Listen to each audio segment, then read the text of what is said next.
Well, we're past another holiday, Veterans Day. Hope you had some good time. We did take a little time off, a long weekend for that.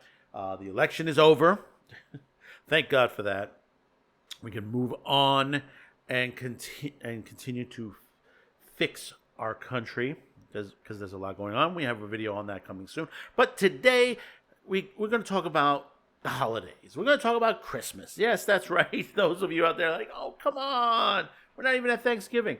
But no, there are some important things. So things that, comes across at this part of the year that, we find fun, we enjoy, including TV specials. TV specials, that's right. Kids specials, holiday specials that happen every year starting around this time period.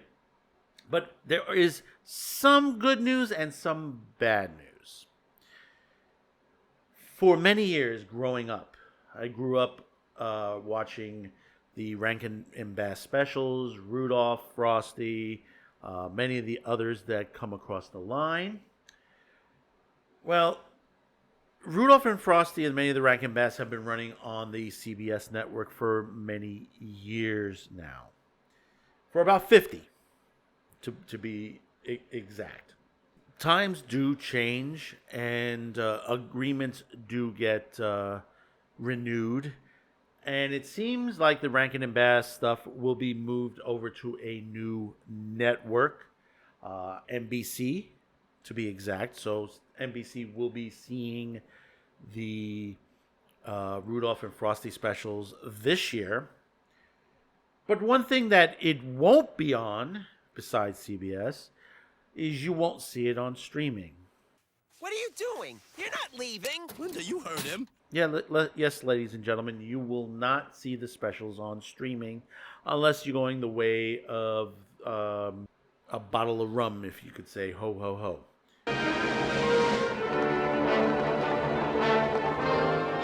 Video pirates! Man the guns and prepare to defend borders! But let's read into this. This is from Cord Cutter News. Rudolph and Frosty ditched CBS for NBC after 50 years, but not on YouTube, TV, Fubo, and others. In a move that is sure to shake up the holiday traditions, Christmas classics Rudolph the Red-Nosed Reindeer and Frosty the Snowman are leaving their longtime home on CBS after more than 50 years. NBC has secured the broadcast rights to these beloved Rankin and Bass specials in a multi-year license deal, making a rare shift in the typical stable world of Hollywood programming. It's the same thing with the Peanuts, the Peanut specials and all that. Even though some of them do end up on network television, but mostly they're on Apple TV these days. But Apple is offering them free to those who are not even subscribed. So you're able to click on that particular video on Apple TV. While surprisingly, Rudolph moved to NBC is actually a homecoming. The special originally premiered in NBC in 1964 as part of the General Electric Fantasy Hour to celebrate the 60th anniversary of Rudolph's debut. NBC will air the extended 75-minute version on Friday, December 6th at 8 p.m., the same date and time slot it originally appeared. Now, Frosty the Snowman, which had aired on CBS every year since 1969, will make its NBC debut on Thursday, December 5th at 8:30 p.m. Will reportedly not be streamed on Fubo, YouTube TV, Hulu, and others. Despite the network switch, cord cutters may still face the challenges in streaming these holiday classics. Music rights issue have been reportedly kept Rudolph and Frosty off subscription digital platforms, though they are available for digital download. However, with NBC Universal now controlling the distribution rights through DreamWorks Animation, there's hope that the streaming access may improve.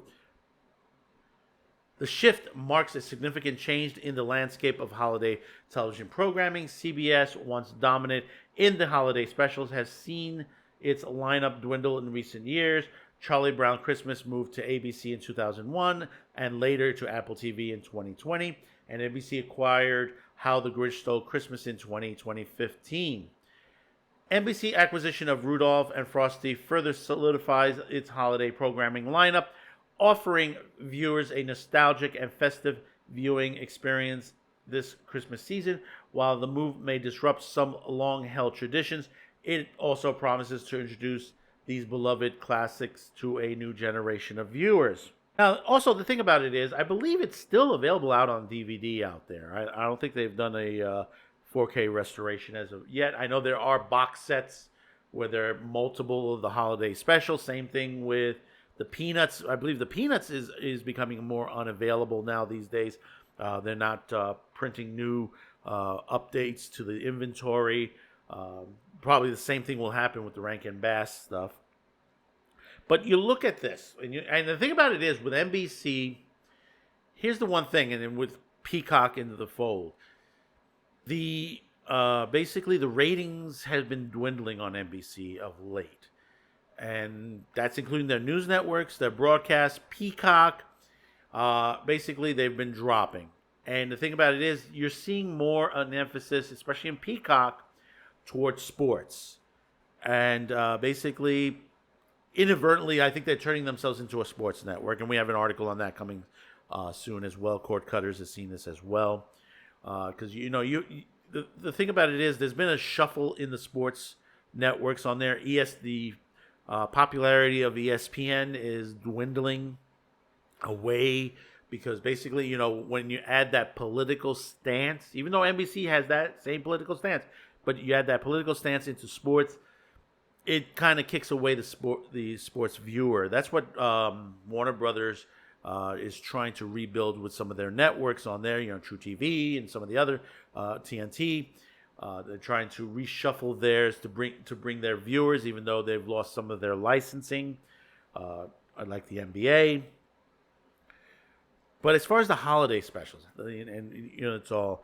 I mean, you kind of would have expected it to be on Pluto TV or Tubi TV, even though both those channels do have selections of Christmas specials. There are other Christmas specials that are becoming available. The same thing on MeTV Tunes. MeTV Tunes, every weekend through the holidays, are run, especially I think it's Saturdays, are running holiday specials. MeTV, the regular channel, will be running holiday specials of shows like The Love Boat, All in the Family, and all that on these Sunday lineups as well. I mean, there is plenty of holiday specials out there. Of course, they're going to be running, and probably it's going to be on NBC, they're going to be running the uncut version of It's a Wonderful Life. And I'm going to tell you a story about that. Back in my early production days, and this is going to where I worked in a duplication factory with editing and stuff like that. And that's part of my porn industry stint with the porn industry. I worked for a company that handled pornography. They handled horror films, regular films, karate, and stuff like that, and classic movies. And one of the movies that we handled were a lot of the public domain stuff. Basically Scarlet Street. At that time, The Third Man, which I believe they've renegotiated that one, and many others. A lot of the Abbott and Costello stuff that isn't, like for example, Abbott and Costello and the Beanstalk, because that's I believe is in public domain. You're not talking about like Abbott and Costello meets Frankenstein, stuff like that. That's still copywritten. But one of the other ones was It's a Wonderful Life. Now, the thing about it is, and I had my fill, and that's why I don't really sit down and watch it like I used to. I've had my fill for many years with It's a Wonderful Life, and not watching it on TV. Watching it in a production room constantly. And for the reason is that, people say, oh, it's the extended version. I mean, they must have the original version. Actually, there are 3 versions of It's a Wonderful Life, technically. I'm not certain if that second version is still available out there, but it was at one time. But there are three versions of It's a Wonderful Life. Basically, certain things are cut out on there. I always recommend watch the extended version. It's the same thing like Once Upon a Time in America and many others.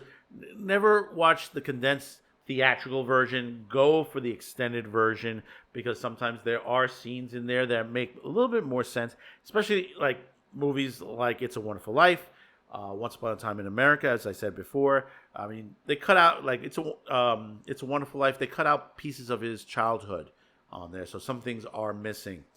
Same thing. What happened with Once Upon a Time in America? Once Upon a Time in America, they cut down De Niro's character's childhood in there, so they like sort of jump ahead. It's like if you had The Godfather 2 and it was only basically him coming to America, and then they just jumped to Vito Corleone being old.